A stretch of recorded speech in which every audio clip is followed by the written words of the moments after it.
Hey, welcome to the Crack House Chronicles. I am Donnie, your host, and with me is a man that wants everyone to know that any jar can be a swear jar if you can't get it open.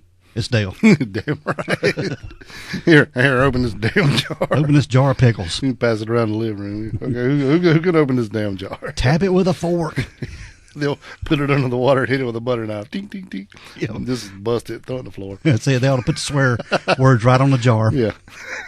In case of emergency, bust jar. That's it. What's going on, dude? Oh, nothing much, man. Ready to get this going? Yeah, I am ready to get it going. Yeah, it's going to be a good one. Yep. You got any good shout-outs or anything you want to talk about first? We do. I got one from one of our YouTube friends all the way from Scotland, man. We'd like to give you a shout-out. It's DB Hoy MCW. Said he really enjoyed the podcast and thought it was really great, and he's a big fan. Awesome. So that's cool, right? All the way from Scotland. Yeah. Was it a he or a she? It was a DB Hoy. So, well, whoever they are, male or female, we appreciate you. We absolutely appreciate you. Yep. Yeah. And I'd like to give thanks to a couple people. I ain't going to list everybody, but a couple, we put a thing out on our page the other week about what was your favorite episode. We have several people give us an answer, and I'd like to shout out a couple people like Elaine Wilson and Debbie Crum and Stick Elliott and Tracy Campbell and Ann Centel, Deborah Dingus, Melissa Pearson, Sean Martin, and Tyler Poston. Yeah. So I'm going to go through that pretty quick, but we appreciate y'all, jumping in there, and we thought it'd be a good idea. Maybe, we'd do some discussion and stuff and discuss our favorite episodes and any other thing you would like to post so you guys can join in and talk with us. We can talk to you. So we created a Fans of Crack House Chronicles Facebook page, and I'd like for everybody to jump over there and get on that page. And just more talk amongst yourselves. Yeah. So it's like a little family gimmick, maybe. Yeah. Yeah, that's what I'm thinking. Well, we love our Facebook family. Yeah, we do. And all of our fans. Tremendously. Yeah, we do. Sorry, Donna, what are we doing today? Well, I'm... Get going before we get yelled at. Unless you got anything else you want to say. Well, I want to remind everybody to go on Apple Podcasts and click that 5-star, and please give a 5-star and rate and review. Yeah, because, man, it helps. It really does. If you don't even go to the website and click the donate button, just word of mouth, tell your friends. Mm-hmm. Remember, you can also give a 5-star on Spotify now. Oh, yeah. We're not leaving. That's it. Yeah, click that 5-star. If your podcast platform allows it, click it. Click the 5-star and the follow button. It really does help. It helps us move us to the top. Yeah, we need some recognition. Yeah, absolutely. Other than you guys. And get you some merch from the store page. Get you a T-shirt, something cool. If you do, post it on that fans page, man. Yep. Or send it to us and we'll post it for you. There's been some people post some stuff on there. I know, it's cool, isn't it? Absolutely. Makes me happy. Yep. All right, bud. We're going to get into our episode, man. All right. Let's do it. And Dale, we've done some first on the Crack House Chronicles, different things. But this one is a first because this family that we're going to talk about is probably the first family of serial killer family that we've talked about. Yeah, it kind of reminds you of like a Texas Chainsaw Massacre without the chainsaws. Kind of. Yeah, and I guess now with Yellowstone and 1883 being real popular, this fits right in with the groove. Yeah. Be a little bit before that, but this is really cool. But we're going back to way back to October of 1870. 1870. Yes, this was just right after the Civil War ended. Mm-hmm. And this is when 5 families of spiritualists. Now, you might want to ask yourself, what is a spiritualist? Yeah, what is that, Don? But it was like a new religious movement, and it was pretty much based on the belief that the spirits of the dead existed and have both the ability and the inclination to communicate with the living. So is this where fortune tellers come from? I guess. Boy, you sound technical. Yeah. Yeah, that's pretty much it. Okay. But anyway, these 5 families of spiritualists, they homesteaded in and around the township of Osage. Right. And it's in northwestern Labette County in Kansas. Like I said, this was in October of 1870. Mm-hmm. And this is right near where the town of Cherryvale was established like 7 months later. Cherryville? No, Cherryvale. Oh, that's close. Yeah, we have a Cherryville around here, but this is a little bit different spelling. Okay. But it's just northeast of Cherryvale. Right.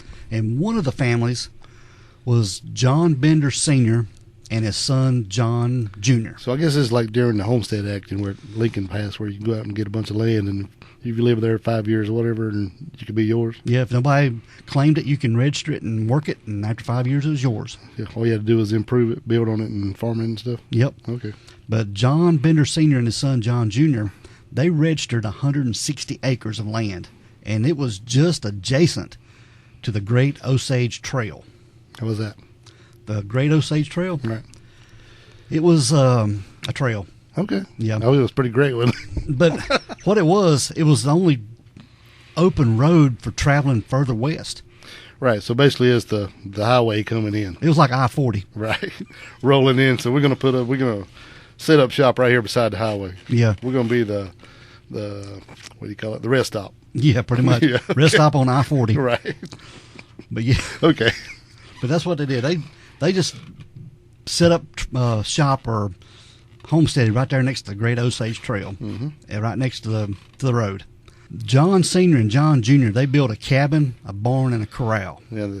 Well, they had some help. A lot of people bringing in lumber and some other stuff, some hay and stuff where they could thatch a roof. But it wasn't a very big cabin. It was like, 16 by 24, I think? Yeah, something like it. It wasn't very big at all. And they had a big slab of stone brought in. They bought a bunch of rocks from one of the neighbors that was like 7 by 7 feet by 3 inches thick or something to go down in the cellar to put all their stuff on and stuff. And it's pretty cool, but it's not very big. Yeah, they dug a big hole for a cellar and put that rock down in the bottom of it. Yeah. And put the cabin on top of it. Correct. And that's what they did. Yeah, and then I think they had a pole barn out there, the 3-sided barn, whatever, and for animals, and got the corral going and everything. So they were working hard. Mm-hmm. The cabin and all this stuff was built in the fall of 1871.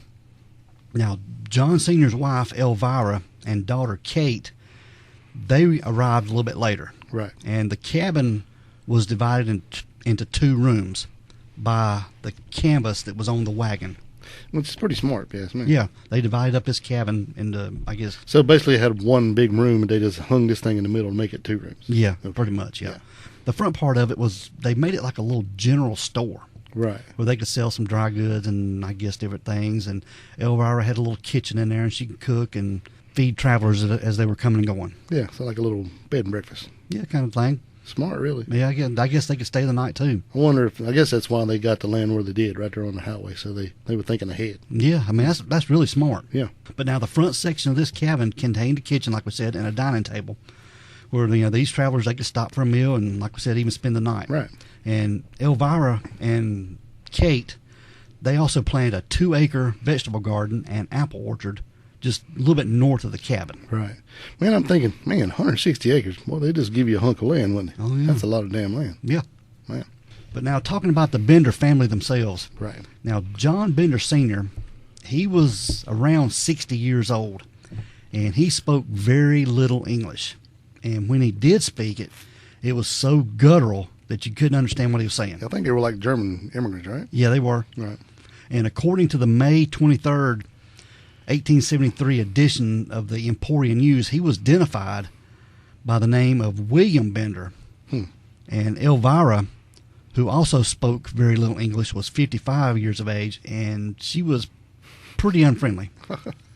She didn't get along with anybody. She had a nice nickname for being unfriendly. Yeah, they called her She-Devil. Oh, Lord. The You'd mom. think you'd be a little more nice if you're going to run a little business there. You'd think, yeah. Yeah, people come and they say, hey, we probably don't have anything you want. Get out.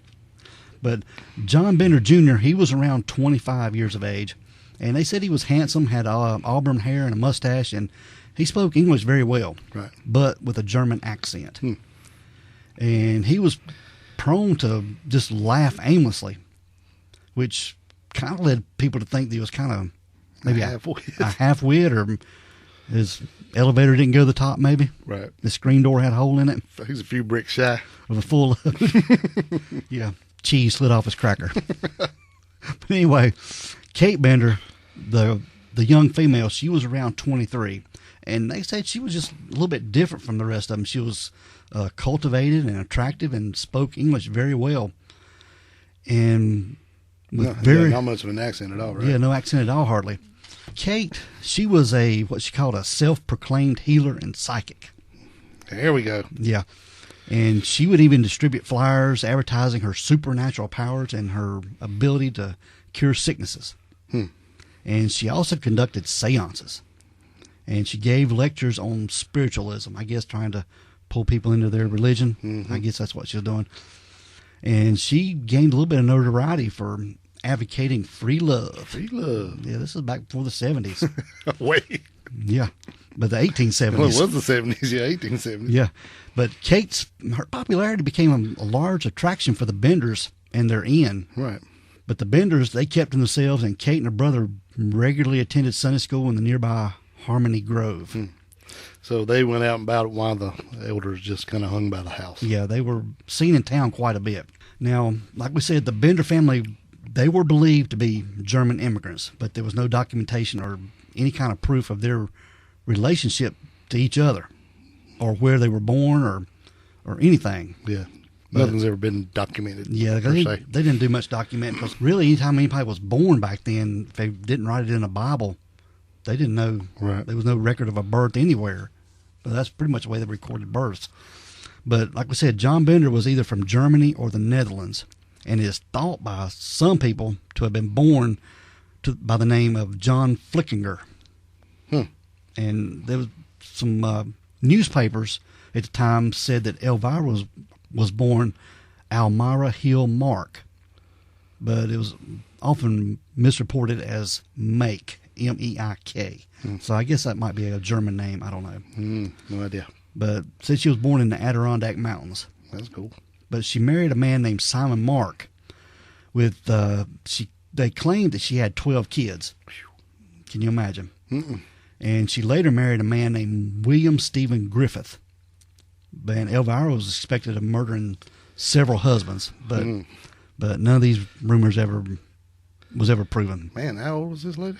She was 50 years old. She had 12 kids and a couple marriages. She had to squeeze them in quick. Yeah, that's all they were doing, making kids. But now it is believed that Kate, the young female that was with them, is believed to be Elvira's fifth daughter.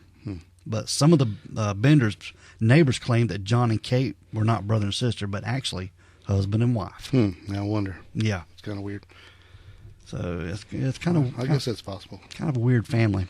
But those who knew them and have written about them, the following has been gathered. Dale, they said the old man, John Bender Sr., he was repulsive and hideous and like he was just dirty and ill-tempered. Yeah, unshaven, just pretty much grotesque. And nice guy. Yeah. No wonder old woman's always pissed off. Yep. And Mrs. Bender, they said that she was a dirty old Dutch crone. Those that knew the Bender family, Kate maintained carnal relations with her brother. That's what they're claiming. And she boldly proclaimed her right to do so, claiming that, she can have sex with her brother if she wanted to. So I guess that's why everybody's thinking, I don't think that's really her brother. Yeah. It hadn't been proved either way. Right. In one of her lectured manuscripts, she said, shall we confine ourselves to a single love and deny our natures the proper sway? Even though it's a brother's passion for his own sister, I say it should not be smothered. So it's very possible they were brother and sister or possibly married. Right. Or both. Could be. Could be. All right. Now we're going to get into some stuff. Yeah. The deaths and disappearances, Dale. Now, in May of 1871, the body of a man named Jones, that's all we know about him. Jones? You know old Jones? Jones, yeah. He had his skull crushed and his throat cut. And he was discovered in Drum Creek. And the owner of the Drum Creek claim was suspected, but no action was taken. And in February of 1872, the bodies of two men were found. So this is about a year later. Yeah, the bodies of two men were found who had the same injuries as Jones. And by 1873, reports of missing people who had passed through the area had become so common that travelers, they started to avoid the trail. Yeah, I would too. Heck yeah. Don't take that exit. No, don't go to that rest stop. Now, the area was already widely known for horse thieves and villains, and vigilant committees often arrested some for the disappearances, only for them to be later released by the authorities. Right. And many of the men under suspicion were run out of the county by these committees. I wonder they didn't just string them up. You'd think. Yeah. So now we got a couple people found in the creek, and a lot more people just starting to disappear. Yes. So I guess they're knowing that they were traveling from here to there, and people would see them in maybe this community or that one, and then they never made it to the one past here. Yeah, they never did hear from them again. Yeah. So now in the winter of 1872, a man by the name of George Newton Longcore and his infant daughter, Mary Ann, they left Independence, Kansas. And they were going to Iowa to resettle and were never seen again. And in the spring of 1873, Longcore's former neighbor, Dr. William Henry York, he went looking for them. Right. And he started questioning homesteaders along the trail. And Dr. York reached Fort Scott on March the 9th, and he began the return journey to Independence, but never got back home. Right. So I guess their place is between Fort Scott and Independence. You'd think so, yeah. Yeah. Now, Dr. York, he had two brothers. One of them was Ed York. He was living in Fort Scott. And the other one was Colonel Alexander M. York. And he was a Civil War veteran, a lawyer, and a member of the Kansas State Senate from Independence, who in November of 1872 had been instrumental in exposing U.S. Senator Samuel C. Pomeroy's bribery of state legislators in a bid for re-election. Right. So these are pretty prominent people. Yeah. That's coming through the Osage Trail right there. They had a proud mama, I bet you. Yes, they They did. were all pretty prominent folks. And both knew of William's travel plans, and when he failed to return home, an all-out search began for the missing doctor. Right. They wasn't just going to let it go. Nope. And Colonel York, leading a company of 50 men, questioned every traveler along the trail and visited all the area homesteads. So it's getting pretty... He wasn't playing, was he? No, he wasn't messing around. 50 people. We're going to get some answers. Now, on March 28th of 1873, Colonel York, he arrived at the Bender's Inn, I guess their little shack. Yeah. That's what they call it, their inn. Wasn't much to it. And he was there with Mr. Johnson, explaining to them that his brother had gone missing and asking if they'd seen him anywhere. And they admitted Dr. York had stayed with them and suggested the possibility that he may have run into trouble with the Indians. So I'm blaming on the Indians. Yep. And Colonel York agreed that that was possible, and he stayed for dinner. Right. And on April the 3rd, Colonel York returned to the inn with armed men, and after being informed that the woman had fled from the inn after being threatened with knives by Elvira Bender. But Elvira allegedly could not understand English, while the younger Benders denied the claim. So she's playing dumb. Yeah, and all the rest of them are taking up for him. Right. Now, when York repeated the claim, Elvira, she got enraged. She got pissed off. Yep. And said the woman was a witch who had cursed her coffee, and ordered the men to leave her house, revealing for the first time that her sense of English language. So she knew how to speak English. Right. So now she doesn't give herself away. So before York left, Kate asked him to return alone the following night, Friday night, and she would use her clairvoyant abilities to help him find his brother. Yeah, come back by yourself. No, We're gonna have a seance. Yeah. And the men with York were convinced the Benders were guilty and wanted to hang them. Well, hang them all. Yeah, but York insisted that evidence must be found. Wow. Neighboring committees began accusations that the Osage community was responsible for the disappearances. Right. So they're starting to blame their community. Like, look, it ain't us.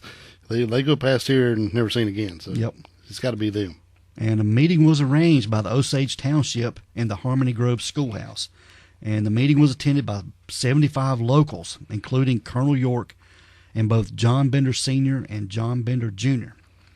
And after discussing the disappearances, including that of William York, it was agreed that a search warrant would be obtained to search every homestead between Big Hill Creek and Drum Creek.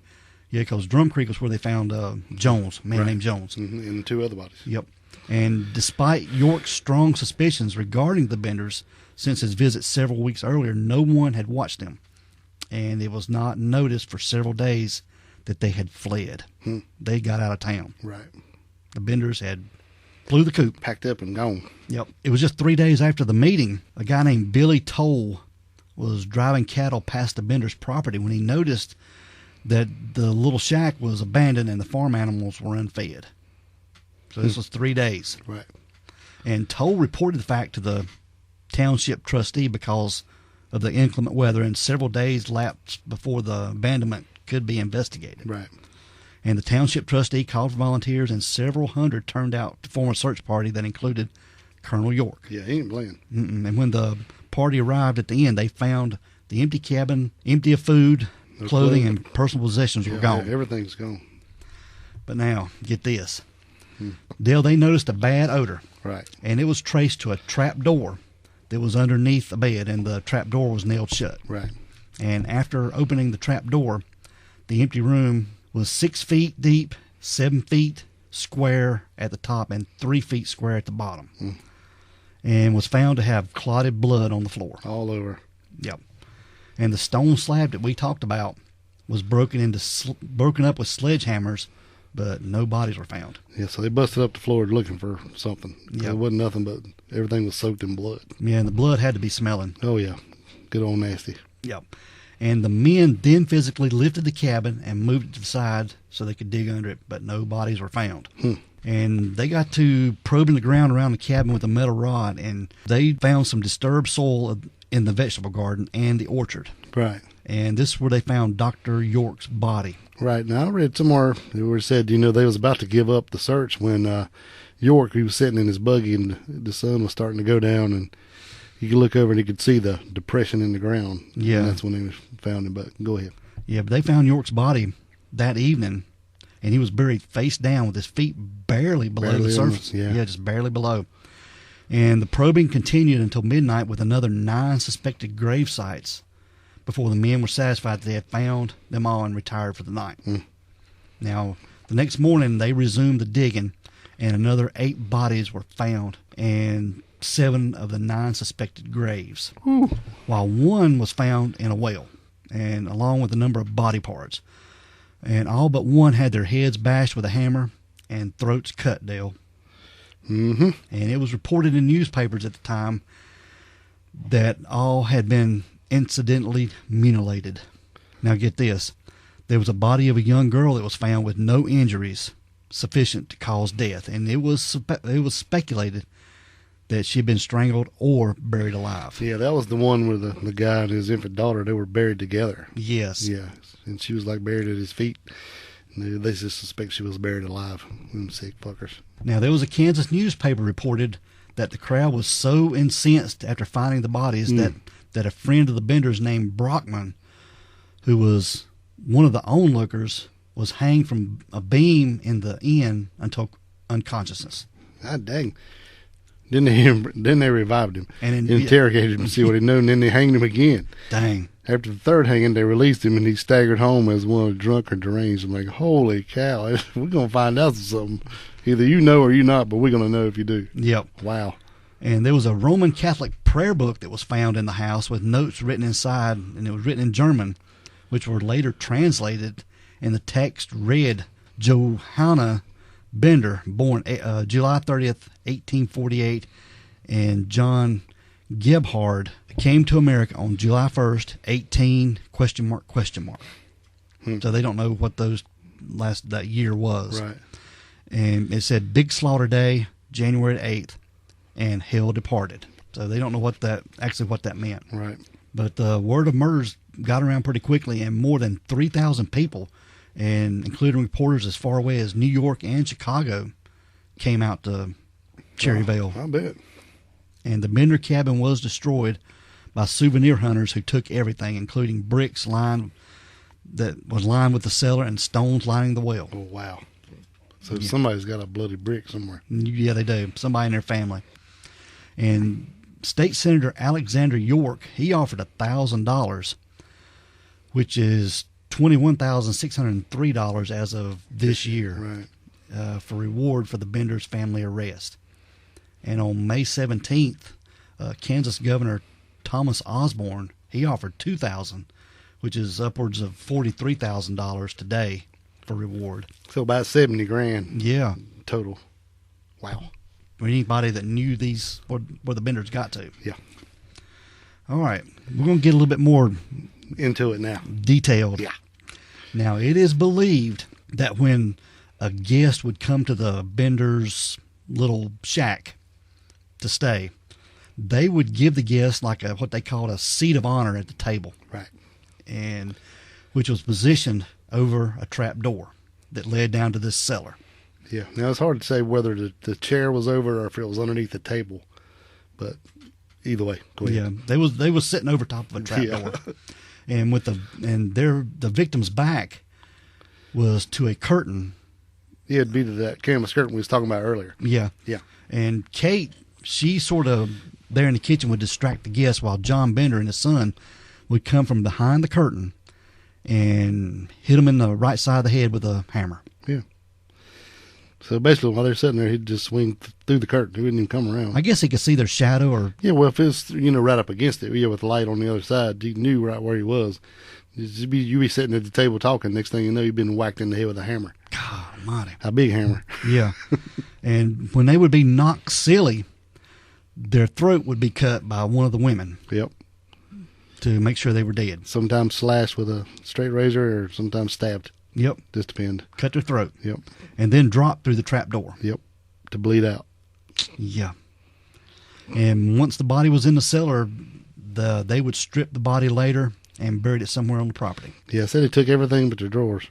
Yeah. Down to the underwear, and that way they had all their possessions, their money, their horses, their livestock, their wagons, whatever they had, and they probably do sell that stuff because they wouldn't be, caught, but have all their money. Mm-hmm. And then they'd wait till later to dark and take them out and bury them in the orchard. Yeah, or the garden or something, vegetable garden. Now, there was testimony from people who stayed at the Bender's place and had managed to escape before they could be killed, and it appeared to support the presumed execution method of the Benders. And it was a man named William Pickering. He said that he had refused to sit near the wagon cloth because of the stains on it. I wonder what that was. Yeah, and he was threatened with a knife by Kate Bender. You gonna sit in that chair? Yeah. Oh my gosh. And there was a Catholic priest that claimed to have seen one of the Bender men concealing a large hammer, at which one point he became uncomfortable and he left. He got the heck out. Yeah. He done like a preacher and got the hell out. You got that right. And there were two men who had traveled to the Benders to experience Kate Bender's psychic powers. And they stayed for dinner, but had refused to sit at the table next to the cloth. Right. And instead, they preferred to eat their meal at the main shop counter. I guess they had a little counter where all the feed and stuff was. I guess. And Kate then became abusive toward them, and a little bit later, the two Bender men came from behind the cloth. And it was about this point the customers began to feel uneasy, and they just left. Smart. Yes. Which saved their lives. Yeah. Oh, definitely. Now get this, there were more than a dozen bullet holes that were found in the roof and sides of the cabin.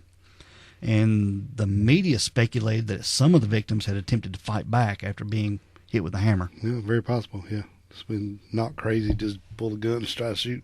Yeah. Right. Now, there were detectives following wagon tracks. They discovered the Bender's wagon, abandoned, with a starving team of horses, with one of the mares lame, and it was just outside the city limits of Thayer.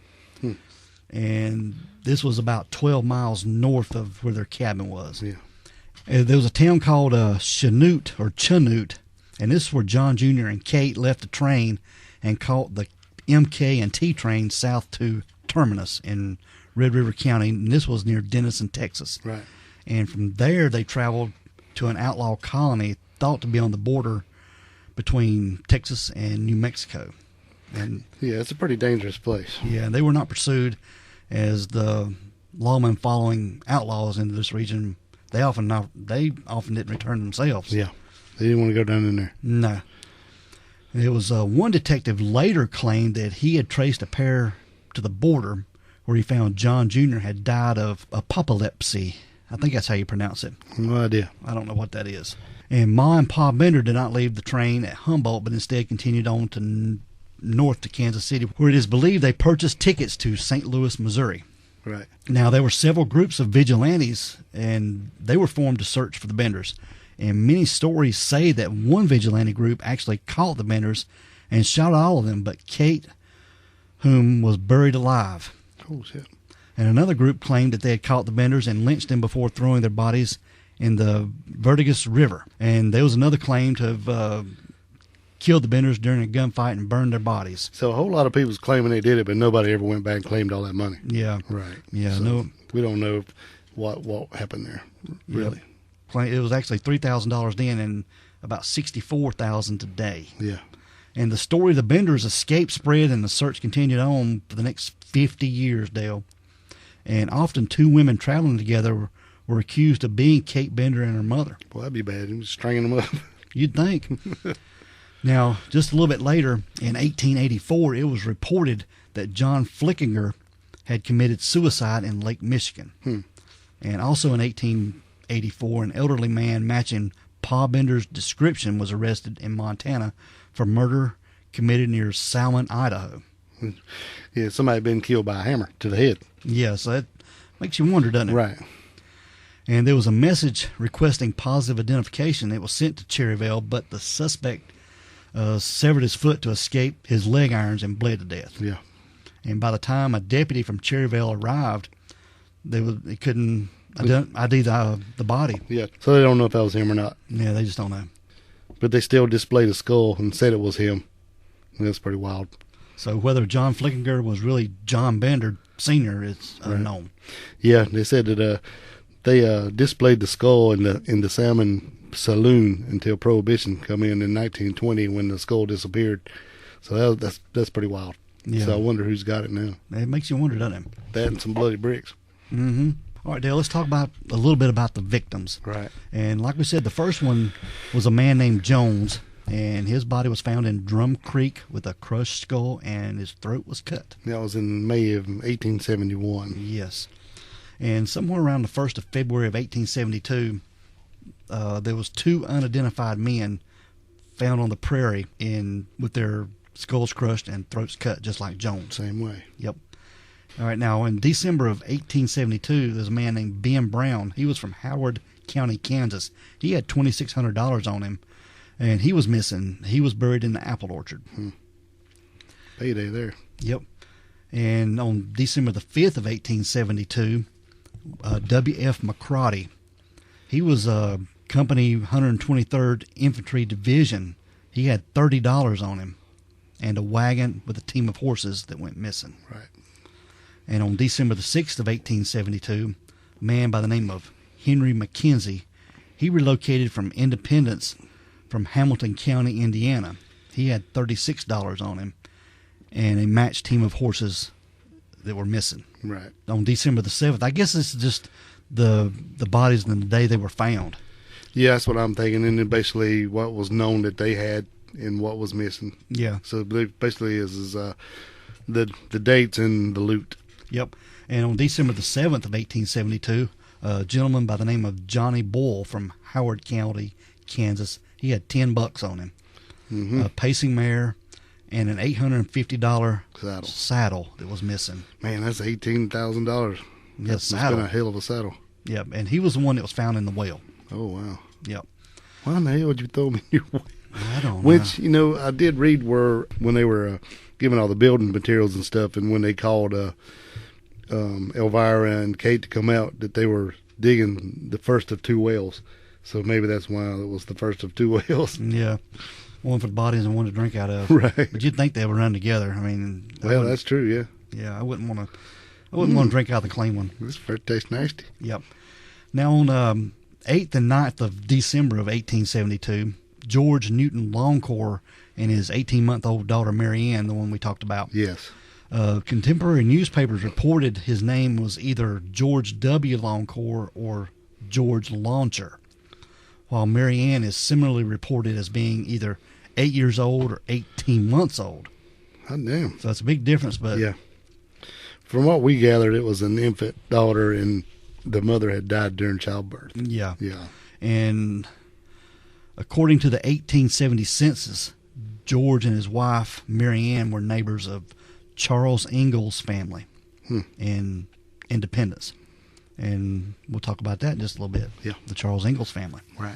Now, on December the 10th of 1872, John Greery, he was found buried in the apple orchard. And on December the 11th of 1872, a man by the name of Red Smith, and he was buried in the apple orchard. Now, on December the 12th of 1872, this is a female, Abigail Roberts, and she was buried in the apple orchard. Man, it was just knocking them out, wasn't it? Yeah.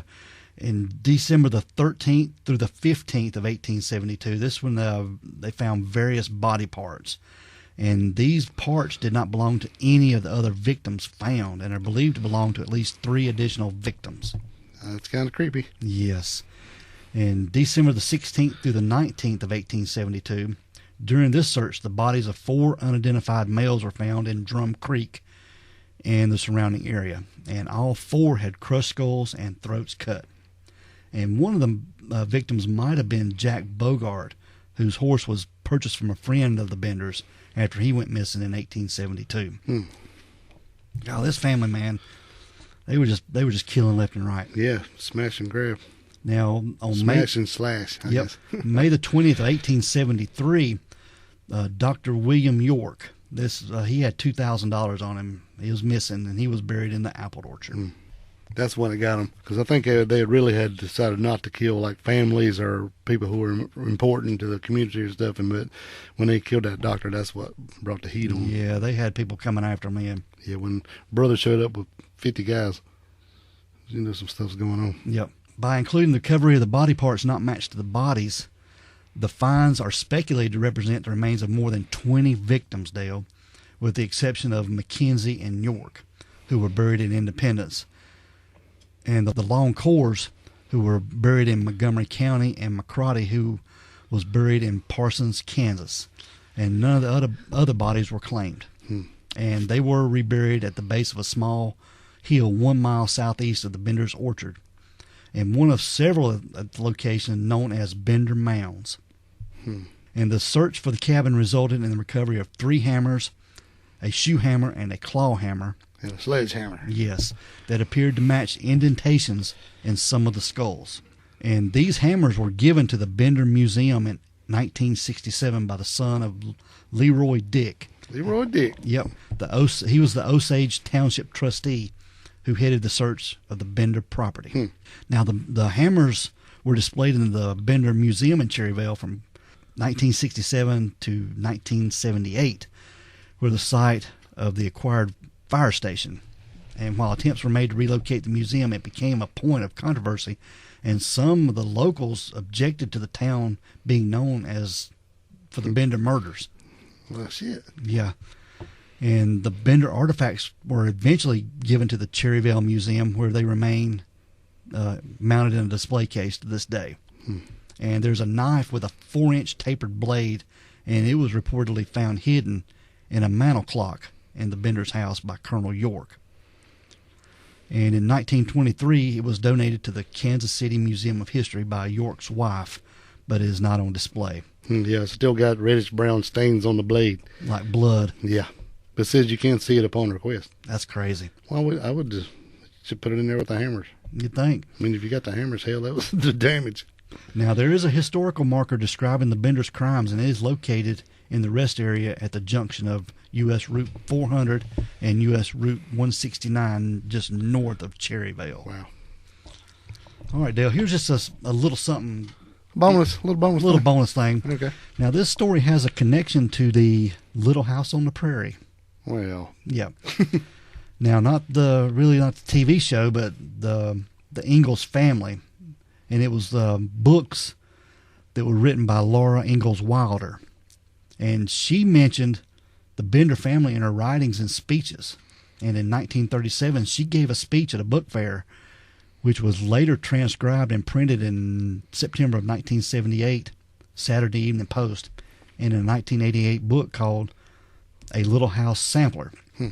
And she actually mentioned stopping at the Bender's place, as well as recounting the rumors of the murders spreading through their community. And she alleged that her father, Pa Ingalls, joined the vigilante hunt for the killers. Wow. Yeah, and when he spoke of later searches for them, he recalled, at such times Pa always said in a strange tone of finality, "They will never be found." They were never found, and later I formed my own conclusion why. Some cast a doubt on the story, saying Laura would have been only 4 when her family moved away from the area, and that the Benders were exposed in 1873, 2 years after the Ingalls family left. Oh, hell, why would you lie about it? Yeah, really. But they don't know what happened to the Benders. Nope, never caught, as far as we know. But much folklore and legend surrounds the Benders, and makes it kind of difficult to separate fact from fiction. Right. And there is a movie on YouTube called Benders, and I suggest you do not watch it because it is a waste of time. Yeah. I watched it last night because I was like, man, this might be good. Wrong. Yeah.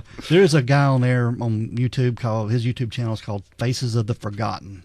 And he does a couple YouTube videos. One, he has an interview with the current landowner, and they're out there where the site where the cabin stood, and they're finding artifacts, shards of pottery, spoons, glass, where the Benders had their cabin. That's pretty neat. Yeah, it's very cool. It's probably a lot better than that movie. Yeah. But that is the case of the Bloody Benders, Dale. That is cool, man. That was some pretty devious folks, huh? Yeah. Out there on Hell's Half Acre. Yeah. Crazy. So, yeah, that's a pretty devious plan they had set there. Yeah. You sit in the chair and I'll smash you in the head and cut your throat and drop you down the trap door, and we'll finish eating supper and we'll get you later. Yep.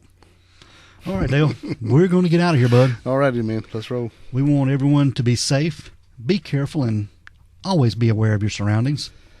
Because the next episode could be about you.